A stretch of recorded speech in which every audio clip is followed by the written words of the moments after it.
What's going on, guys? NealGuides here. Welcome back to another video. FIFA 20 demo is out for release, but this is the first tutorial video. I'm going to be talking about controller settings, about everything there is. I'm explaining the new features such as, the new jockeying, the new right switch switching, etc, etc, just to go over everything and let you guys understand it. For example, air balls, loop balls, what does that mean?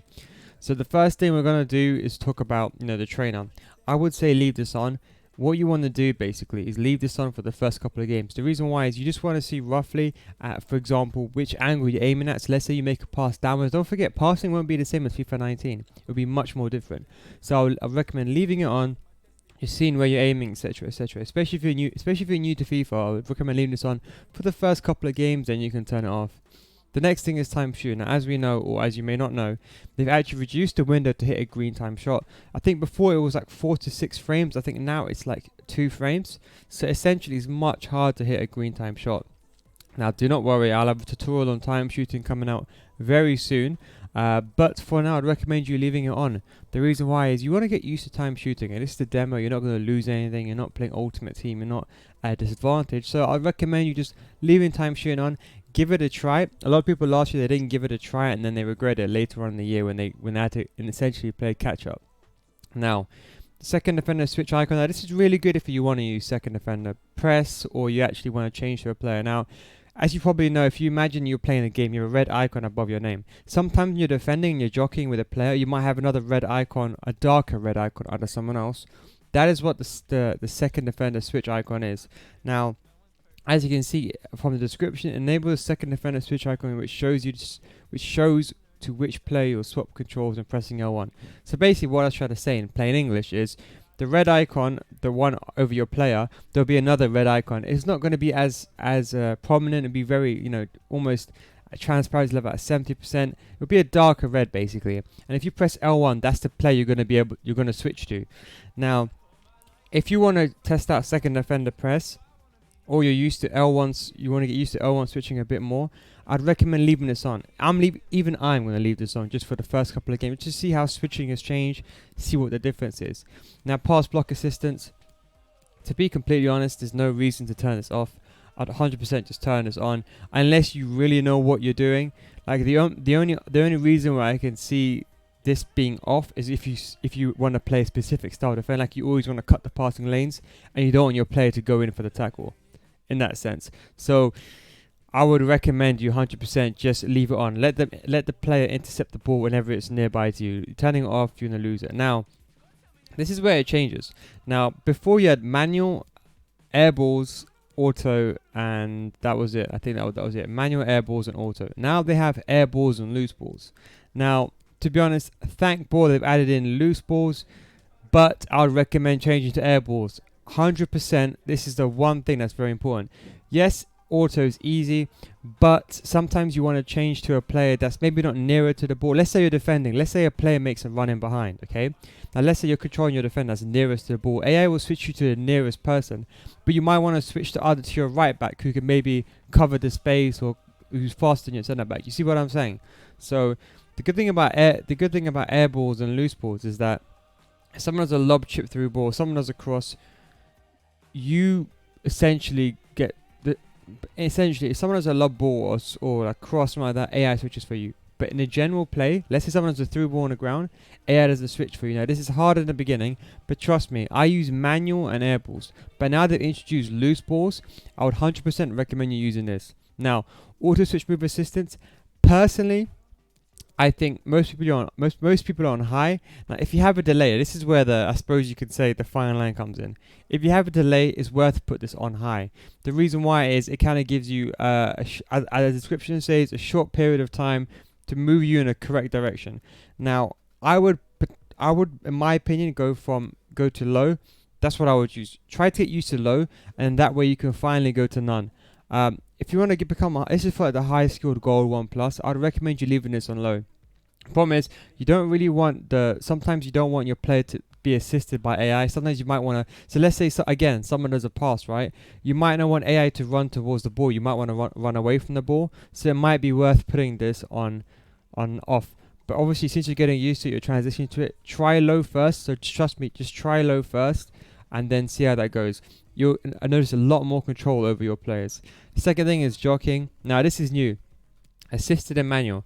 Again, there's no reason to put this on manual. I mean, unless this is kind of the same thing with pass block assistance. Unless you're trying to do something specific. Let's say, for example, I don't know, you're using second defender press and you're trying to use jockey to, like, I don't know, cover a certain angle to a certain player. Then it might be worth putting this on manual. But that trust me, that's less than 1% of the whole FIFA player base. I'll 100% say leave this on assisted. It's better to leave it on assisted. See how it is. And if you let's say, for example, you defend, I don't know, let's say you always defend with your CDM and you try to cut the passing lanes to the striker, then it might be worth putting this to manual. But leave this on assisted unless you really know what you're doing. Now, this is something I'm actually very happy about. Now, right stick switching we know has been an issue for years in the game. Now, there's a new player relative and ball relative. Now, you can read the description, but basically what it is remember, imagine if you close your eyes for 1 second, imagine you're playing FIFA and you're defending, right? When you want to switch players, you normally have to look at which player is already selected, and then, so let's say, for example, your player's in the middle of the pitch, you have to move the right analog stick down. So let's say, for example, there's a guy in the middle of the pitch, you have to move the right analog stick down to select to another player that's next to him, right? Now you see what it is that takes into account where the player's positioning is, and then the right stick switching is based on where the player position is. However, the new one is called ball relative. So now you look at the ball, and wherever the ball is in the pitch, so if the ball is in the top right corner and your player's below him, you will switch down. If the ball's in the top left corner and you want to pass and you want to switch to the guy on the bottom right, then you flick to the bottom right. The point is, this makes it more efficient. See, the problem is with player relative, because your players are switching players all the time, naturally speaking, your eyes are drifting across the screen. So let's say if you press L1 every single time, you're making it more difficult for yourself to play a switch. That's why it's best to leave this on ball relative, because that way you're always looking at the ball. Don't forget, you're always looking at the ball. It's better to see where the ball is and then determine who you want to switch to based on the ball. But you probably don't have to try this first. It's going to be a headache to learn this in the beginning, but I would recommend ball relative. That's one thing I'd recommend you to do. Again, pass assistance, assisted, through ball assistant assisted, shot assisted as well.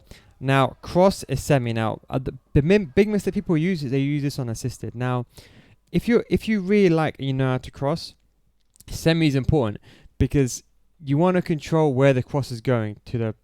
And obviously, if you do more power, go back post, short post, front post, etc., etc. So you want to put this on semi. I think by default it's actually on semi.